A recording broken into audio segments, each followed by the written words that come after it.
Ini review kursi yang paling sulit dan butuh waktu lama ya selama gua nge-review kursi kerja. Itu karena setelah 2 bulan gua pakai kursi ini, gua bisa bilang ini adalah kursi terbaik yang pernah gue punya, tapi nggak semudah itu juga untuk gua bisa rekomendasiin kursi ini ke orang. Nah, di sini gua akan coba bahas 5 hal yang gue temuin dan perlu diperhatiin juga sebelum beli kursi ini. Dan sebagai konteks saja, ini kursi Harman Miller Embody Chair. Ini versi yang hitam, yang klasik lah bisa dibilang. Harga barunya itu di sekitar 35 sampai 37 juta rupiah. Dan Embody Chair ini tuh punya beberapa varian lain kayak beda mesh, beda caster wheel-nya, sama beda warna, itu beda harga ya. Nah, yang gue punya ini harganya around segitulah ya, kurang lebih. Masuk ke hal yang paling pertama, yaitu fitur simple tapi penting yang nggak ada di Embody Chair. Ini dibandingin sama kursi kerja lain yang biasa gue review ya, bahkan harganya under 10 juta lah. Gue ambil contoh kursi tier S versi Tech Manis, yaitu Pexio Milson. Milson ini jadi tier S itu karena faktor ukuran, material, dan mekanisme yang cukup lengkap. 2 contoh hal yang ada di Milson tapi gak ada di Embody Chair ini adalah 4D armrest dan lock recline mechanism. Di Embody ini pengaturan armrest itu cuma ada naik turun sama kelebaran. Di sini gak ada maju mundur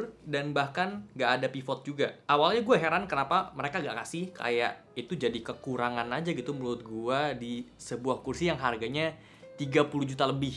Tapi memang selama gue cobain kursi ini bener-bener tanpa ada 2 pengaturan armrest tadi, untuk kerja tangan gue tuh bisa resting dengan nyaman banget. Bahkan jauh lebih nyaman dibanding kursi kerja yang punya armrest 4D bahkan 5D. Gue menilai ini karena memang posisi armrest itu mountingnya ada di bagian belakang. So ketika kita duduk tegak pun armrest ini udah bisa nopang sikut kita untuk tetap dekat sama badan.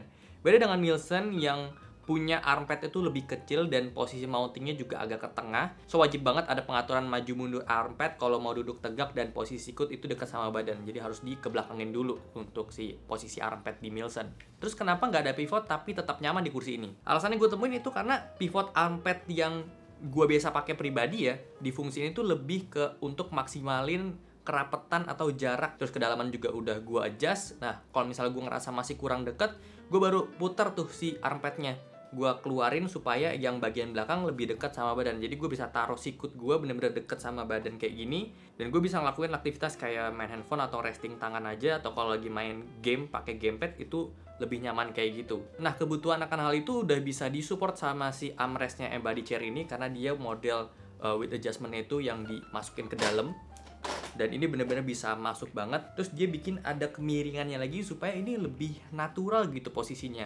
Karena pastinya kalau kita taruh tangan kita lebih dalam, yang dalam itu akan lebih turun dibanding yang luar. Jadi walaupun dia cuma kasih 2 fungsi pengaturan di armrestnya, tapi udah bisa memenuhi fungsi dari armrest kursi kerja yang punya 4D mechanism atau 5D mechanism bahkan ya. Tapi untuk fitur maju mundur yang dihilangin di sini memang jadinya tuh ada satu poin penting juga yang nggak bisa kita dapetin di Embody Chair ini kalau dibandingin sama Milson gitu ya. Kalau Milson karena dia punya armpadnya kecil, terus kita bisa mundurin, otomatis space di depan itu bisa lebih sedikit ya. Kita bisa masukin banget si kursinya untuk deketin badan kita sama meja. Nah, kalau di Embody ini ada batas maksimalnya. Armpadnya dia itu udah terlanjur panjang. Ketika kita pengen dapetin posisi badan kita rapat sama meja dengan posisi armrest itu sejajar sama meja, space-nya jadi akan lebih jauh kalau dibandingin sama Milson. Kayak sayang aja kehilangan satu opsi posisi duduk, tapi dengan posisi duduknya si Embody Chair ini pun gue udah nyaman banget. Terus untuk fitur simple tapi penting yang nggak ada di Embody Chair ini soal lock reclining mechanism. Di sini cuma ada limiter reclining mechanism. Kenapa kayak gitu? Ini sekaligus kita masuk ke hal kedua ya yang jadi pertimbangan untuk beli si kursi Embody Chair ini, dimana pengaruh banget sama posisi duduk. Kayak di sini tuh posisi duduknya sangat-sangat terbatas menurut gua karena nggak semua orang akan cocok sama posisi duduk ini. Tapi buat kalian yang udah kebiasa untuk kerjanya itu duduk tegak, fokus, tangan sejajar sama meja, kaki napak lantai, menurut gue ini akan perfect banget. Kursi ini nggak akan cocok untuk semua orang karena yang pertama dia itu nggak ada headrestnya. By default Embody ini emang dijual nggak ada headrest. Ada varian yang pakai headrest tapi sebetulnya itu bukan dari pabriknya langsung si Harman Miller. Itu adalah third party yang bikin tapi emang compatible sama Herman Miller Embody Chair. Yang gue perhatiin memang kebanyakan kursi kerja yang udah di atas 10 juta itu tuh nggak ada headrestnya, atau headrestnya dijual lagi terpisah sama mereka. Karena memang pada dasarnya headrest di sebuah kursi kerja itu kepake kalau lagi istirahat atau reclining aja. Kalau kursi kerja itu sendiri udah sangat support duduk tegak, badan kita itu akan otomatis nopang kepala kita, jadi nggak condong ke belakang atau nggak condong ke depan. Kondisi ketika kita butuh headrest itu kalau badan kita udah leaning agak ke belakang, otomatis kepala kita itu tumpuannya jadi nggak bertumpu sepenuhnya ke badan kita. Nah, makanya butuh yang namanya headrest supaya badan kita, leher kita itu nggak capek. Nah, untuk di Embody Chair ini memang didesain untuk support badan kita supaya duduknya itu tegak sempurna. Jadi walaupun nggak ada headrest kayak gini dan gua fokus kerja, gue nggak ada rasa tegang di leher bagian belakang atau di kanan kirinya, karena memang ini relax aja gitu. Otomatis badan gue akan nopang kepala kita kayak kita lagi jalan tegak gitu loh, kan kayak nggak perlu ya kepala kita sandiran. Walaupun di kursi ini tetap dikasih fitur reclining, tapi itu bukan untuk dipakai jangka waktu yang lama, kayak untuk sementara aja recliningnya. That's why juga si headrest bukan jadi poin penting di kursi ini, karena emang poin pentingnya itu adalah duduk tegak. Nah, supaya kita bisa duduk tegak sempurna, kursi ini juga didesain punggungnya untuk kita nggak bisa banyak gerak.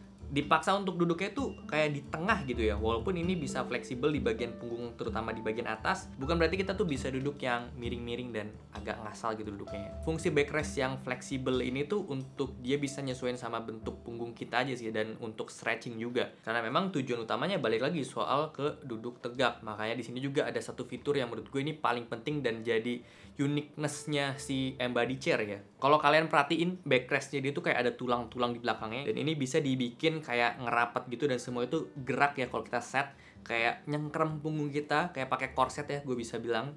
Dia akan ikutin bentuk natural punggung supaya badan kita itu auto tegak, dan dia akan kunci di bagian pinggang, lumbar, dan upper back-nya. Kalau udah ada di settingan ini, gue jamin duduk tegak kalian tuh nggak akan pernah capek. Dan ini ngebantu banget untuk gue yang memang ngebiasain untuk duduk itu selalu tegak ketika kerja. Karena jujur aja di seluruh kursi kerja yang udah pernah gue cobain, even yang memang menurut gue backrest-nya paling enak sekalipun, gue tetap harus remind badan gue sendiri untuk duduk tegak gitu. Karena lama-lama gue juga lupa gitu kalau misalnya gue lagi kerja terus udah terlalu lama, badan gue ntar miring sendiri.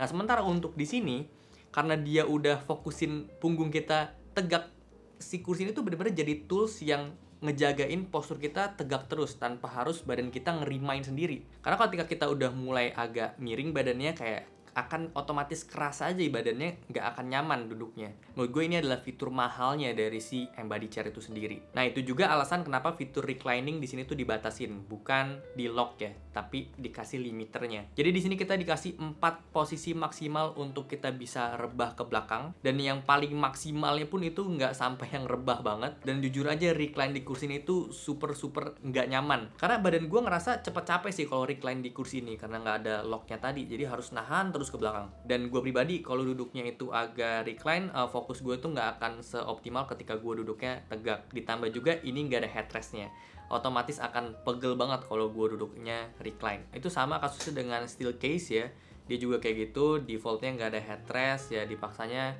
duduk tegak karena cuma ada limiternya doang. Kalau kita paksa untuk recline terus-terusan ya akan pegel. Masuk ke hal yang ketiga, soal tension adjuster. Gue juga nggak ngerti sih kenapa di sini masih pakai tension adjuster manual yang diputer-puter gitu loh. Beruntungnya ini bukan yang knob di bawah yang susah diraih itu sih. Ini ada di bagian kanan tuasnya, nyatu sama pengaturan naik turun gas lift. Tapi kayak di sini sih gue nggak nemuin keuntungannya apa ya dengan adanya tension adjuster yang manual ini. Karena menurut gue lebih nyaman yang tension itu udah otomatis gitu, yang weight sensitive.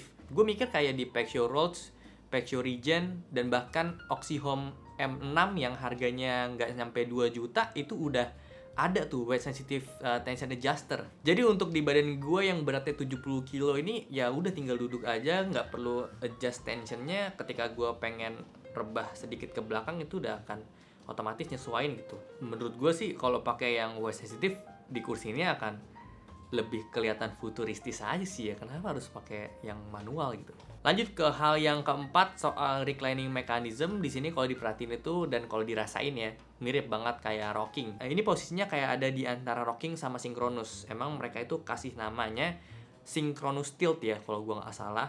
Itu tetap ada perbandingan rasio juga kayak di Synchronous. Mereka bilang juga ini 2:1. Jadi ketika kita recline, sandaran ini bisa recline sejauh 40 derajat, sementara untuk dudukan itu 20 derajat. Kurang lebih kayak gitu. Tapi gue ngerasanya ini nggak kayak Synchronous sih, kayak rocking gitu, mirip-mirip. Karena gue ngerasa si joknya itu lebih nge-push ke atas dibanding Synchronous biasa, otomatis kaki juga akan ketekan ya, kaki bagian belakang di bagian paha. Tapi bagusnya memang karena dia punya armrestnya ini udah mounting ke bagian paling belakang, itu ngikut ketika kita emang lagi mau rebah atau mau lagi sandaran atau mau lagi sambil santai main handphone gitu. Jadi gue merasa emang awalnya agak aneh, kayak kok mirip banget sama rocking, tapi kalau diperhatiin di bagian bawahnya tuh dia nggak kayak rocking, justru mekanismenya lebih kompleks lah. Untungnya dia punya kedalaman jok yang pendek dan joknya ini juga fleksibel.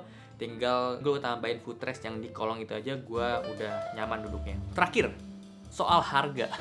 Yang tadi gue bilang di awal ya, kursi ini harga barunya di 35 juta sampai 37 juta ya rupiah. Gue pribadi juga mikir keras banget untuk invest di sebuah kursi kerja yang harganya puluhan juta sampai 30 juta weh. Dan akhirnya gue mikir, kenapa nggak coba untuk cari second aja. Dan ya ini kursi bukan baru, tapi jujur banget ini kelihatan kayak masih baru. Jadi kayak menurut gue ya, kenapa gue akhirnya berpikir untuk beli second, karena barang mahal itu biasanya dijaga banget sama yang punya. Kayak kita punya tas mahal, punya jam mahal, punya apapun yang mahal, pasti kita akan simpen barang itu baik-baik. Dan ketika kita ada kepikiran untuk ganti baru, ya kondisi barang ini tuh masih bagus gitu. Ditambah emang material yang dipakai nggak gampang rusak, nggak kayak barang-barang yang murah. Dan memang ketika gue cari, ada yang jual second, namanya pre-owned lah ya disebutnya. Itu selisihnya sekitar 10-12 juta dari harga retail barunya di Indo. Tapi nggak semudah itu juga untuk putusin beli second, karena